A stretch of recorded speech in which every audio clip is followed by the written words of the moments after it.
Hello students. So further we will proceed in this chapter. Before proceeding ahead, like, subscribe and share my channel so that you can get more videos from my side and from your school side. So Pratiharas and the land grants.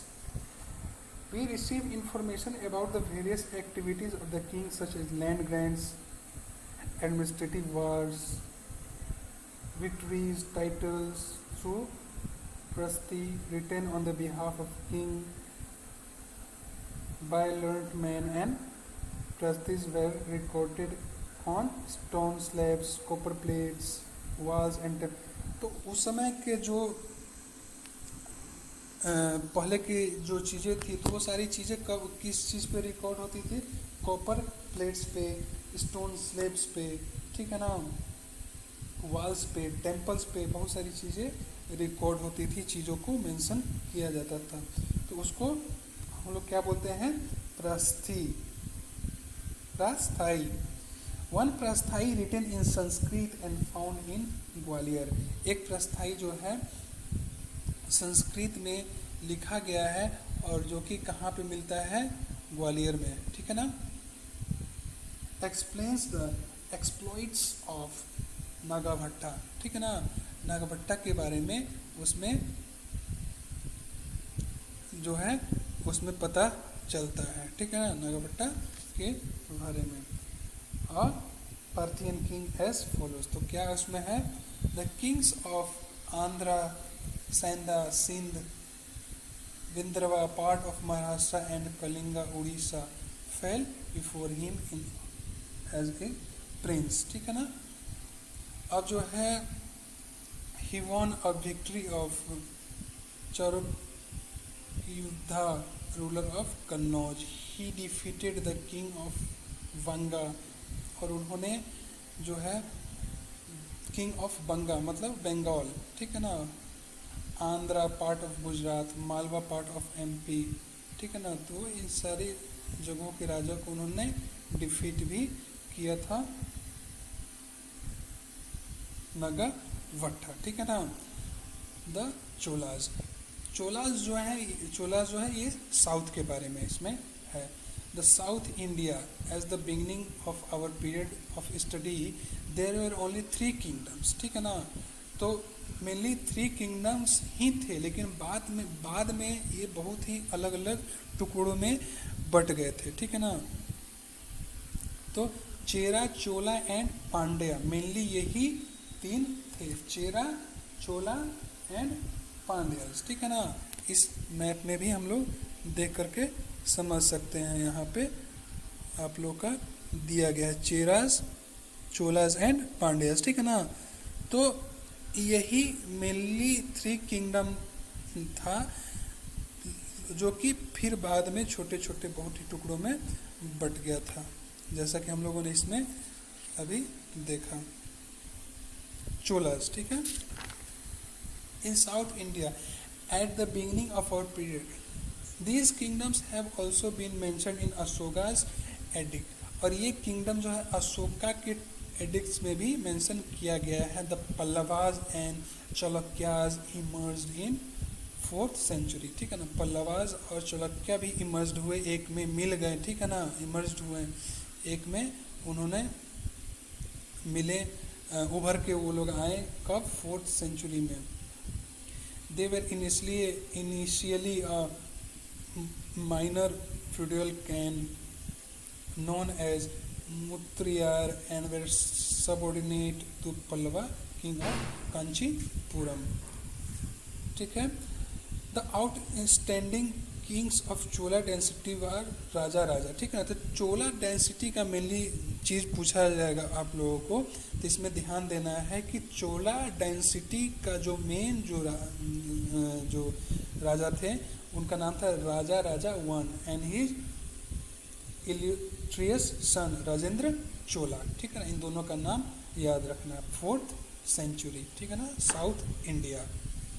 अब जो है राजा राजा one के बारे में थोड़ा सा हम लोग देख लेते हैं और राजेंद्र चोला के बारे में। तो राजा राजा वन जो थे, इनका जो शासन काल कब से कब तक था, 985 से लेकर 1014 एडी तक इनका शासन काल था। He was an expert general and campaigned of many directions. His achievements way remarkable.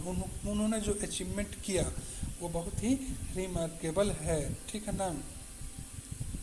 Raja Raja Rajeshwar temple, उनके नाम पे टेम्पल भी है, राजा राजेश्वर टेम्पल, ठीक है। He made reformers in revenue administrative and took measures for welfare and patients. Raja Raja was also great builder, उन्होंने एक बहुत ग्रेट बिल्डर भी थे।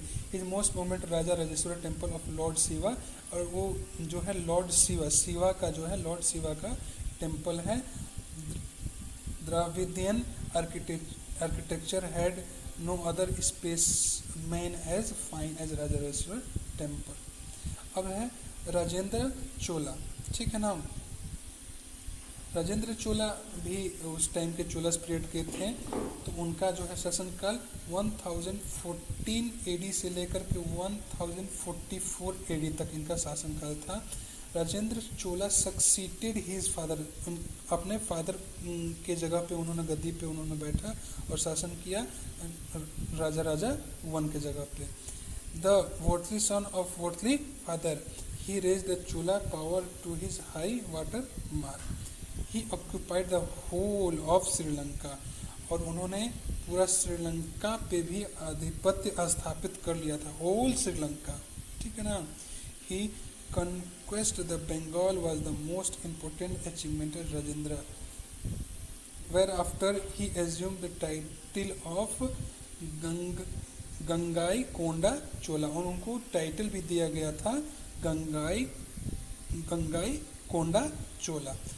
Rajendra most impressive achievement was the conquest of Java, Sumatra, Malwa and Andaman and Nicobar island, ठीक है ना। उनका अचीवमेंट ये सारी जावा, सुमिता, मालवा एंड अंडमान निकोबार, ये सारी आइलैंड पे भी उनका अचीवमेंट उन्होंने किया था राजेंद्र चोला ने। This shows that he was an expert novel commander and has a share magnitude and novel operations. अब जो है administrative society, art and culture, ठीक है ना। चोलास का जो एडमिनिस्ट्रेशन कैसा था, सोसाइटी कैसा था, आर्ट उनका कैसा था और कल्चर कैसा था, थोड़ा सा इसमें हम लोग फोकस करते हैं। The Chola administrative was highly systemised and well organised, ठीक है ना। The vast empire was divided into 6 provinces, mandalas, ठीक है ना, mandalas, each government by a विक्ट्री, द, ठीक है ना, the provinces were further divided into districts और नोदास, ठीक है ना। और डिस्ट्रिक्ट्स में भी जो है उनका साम्राज्य अलग अलग उन्होंने वो किया था, बांट दिया था। Sub divided into kottams, kurrams consisting of number of village भी उनके वो में था। The king was the head of the whole administrative, और पूरा एडमिनिस्ट्रेशन का हेड कौन रहता था, किंग रहते थे। There were a number of high official in charge of various departments under the, और बहुत ही हाई ऑफिसर्स भी थे और वेरियस डिपार्टमेंट्स भी, और उन्होंने अलग अलग डिपार्टमेंट भी उनके शासनकाल में थे। Provincial administration, provincial administration. Generally, the king appointed persons belonging to the royal families as governors. King जो है अपॉइंट भी करते थे रॉयल गवर्नर के फैमिली से जो थे। दे कैरिड आउट द ऑर्डर्स, और उन्होंने जो है ऑर्डर वही कैरी करते थे किंग्स के। They were also responsible for maintaining law and order, और वही लोग रिस्पॉन्सिबल होते थे लॉ और ऑर्डर को मेंटेन करने के लिए। अब जो है विलेज एडमिनिस्ट्रेशन, विलेज एडमिनिस्ट्रेशन कैसा था, under the Chola king the villagers enjoyed self government, all the powers of administration in the village were given to the village assembly, और सारा पावर जो विलेज एडमिनिस्ट्रेशन को विलेज असेंबली को दिया गया था और सभा को दे दिया गया था। It carried on the work through the various committees, और अलग अलग कमिटीज़ का जो वर्क था वो विलेज सभा, विलेज कमिटी वो लोग कैरी करते थे वर्क को। ठीक है। Cholas Kings and trusted them the importance officers of the state and centre. ठीक है ना, इम्पोर्टेंट ऑफिसर और स्टेट सेंटर में भी उन्होंने अपॉइंट कर दिया था इम्पोर्टेंट ऑफिसर्स। फाइनेंशियल एडमिनिस्ट्रेशन जो है, फाइनेंशियल का मतलब होता है जो है पैसा धन। ठीक है ना, तो ये फाइनेंशियल एडमिनिस्ट्रेशन कैसा था थोड़ा सा देख लेते हैं। Land revenue was the main source of the income of the state. तो चोलास के टाइम पे जो है लैंड इनकम जो है मेन इनकम था, लैंड रेवेन्यू। ठीक है ना, जो कर वसूली हम लोग बोलते हैं, लैंड रेवेन्यू मेन वहाँ था चोलास के डेंसिटी में। It was probably 1/6 of the total produce, और 6 हिस्सा में से एक हिस्सा जो है वो लोग कर के तौर पर लेते थे। टोटल जितना भी उपज होता था, जो भी उसमें फ़ायदा होता था, प्रॉफिट होता था, 6 हिस्सा में से एक हिस्सा लेते थे। तो यही चीज़ पूछी जाएगी कि चोला एडमिनिस्ट्रेशन में जो रेवेन्यू सिस्टम था तो कितना लिया जाता था, ये 1/6 पार्ट। ठीक है ना। The Cholas inscription use more than 400 terms of describing different kinds of taxes, और 400 से भी अधिक प्रकार के कर वसूली था। ठीक है ना। Vetti was force labour and कनम्बी and land revenue was the most frequently mention tax. ठीक है ना, ये सारी टैक्स वहाँ पे थी। कुछ टैक्स का नाम दिया गया है। Art and architecture. ठीक है ना, तो आर्किटेक्चर आर्ट कैसा था। The Chola Kings had keen interest of art. ठीक है ना, उनको इंटरेस्ट था आर्ट का भी। They developed and perfected the Dravidian style of art and architecture. ठीक है ना, द्रविडियन स्टाइल उन्होंने डेवलप किया था, परफेक्टेड उनको, और द्रविडियन स्टाइल को परफेक्ट किया था।